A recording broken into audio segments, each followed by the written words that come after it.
Ngayong Halloween, tunghayan po ang personal na kwento ng nakakakilabot na kababalaghan na naranasan namin mismo ni Profi. Panoorin po natin ito.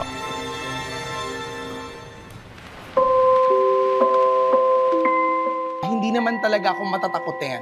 Pero ang hindi sa akin maliwanag hanggang ngayon ay nung nangyari sa akin nung bata ako. Sigaw daw ako ng sigaw noon, iyak ako ng iyak, hinahanap ko yung nanay at tatay ko noon.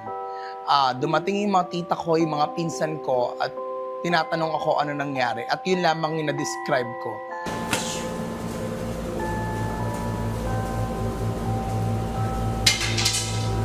Nakita ko daw, isang medyo mahaba ang buhok, may hawak siyang trident. Kinabukasan, ilang araw akong nilagnat. Basically, para sa akin, yun yung pinaka-nakatakot na pangyayari sa buhay ko. Paano kung wala ulit ako maging muwang? Paano kung ako ay managinip at mangyari ulit sa akin ito? Ano kayang ibig sabihin nito? Mas naging malakas ba ako dahil hindi na ako natatakot afterwards? Pero that is still a question kung bakit ako hindi natatakot. Well, may mga kaibigan kasi ako na sinasabi nila may third eye sila. Kung minsan sa isang lugar, masasabi makikita nila anino. Either white or black, mabait daw o hindi. Even sa bahay namin may bantay daw.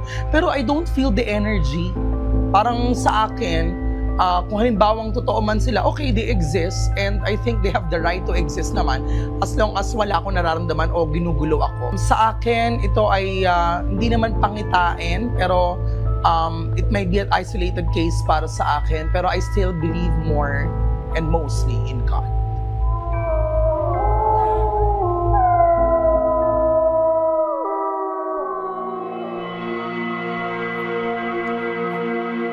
Nature ko talaga yung matigas, lalaking lalaki. At ang faith ko ay talagang hindi matatawaran. So hindi ako natatakot sa mga multo, espiritu. Until such time na tumira ako sa isang old na hacienda sa Antipolo City. Every night, binibisita ako ng espiritu. Like, may nararamdaman ako mabigat sa katawan ko, no? Alam mo yun, meron kang pakiramdam habang natutulog ka, hindi ka makahinga, lalabanan mo.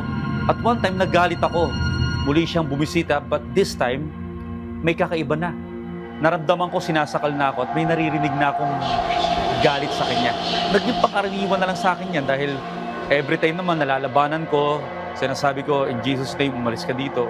Dumating yung time na sinubukan ko siyang abangan. Nagising ako ng alas 9 ng umaga. So naka-side view ako. Ang daliri ko, napansin ko, may nararamdaman akong sumisip-sip sa daliri ko, gumagalaw itong thumb ng kaliwa ko. Pero dahil skeptical ako, hindi ako masyadong naniniwala. Sabi ko, baka naman napipigilan lang nung pagdaloy ng pressure ng dugo, kaya siya tumitibok, kaya siya gumagalaw. So ginawa ko, yung isa kong kamay ay nilipat ko, huminto ito, at dito ko naman naramdaman yung pagsip-sip ng daliri ko.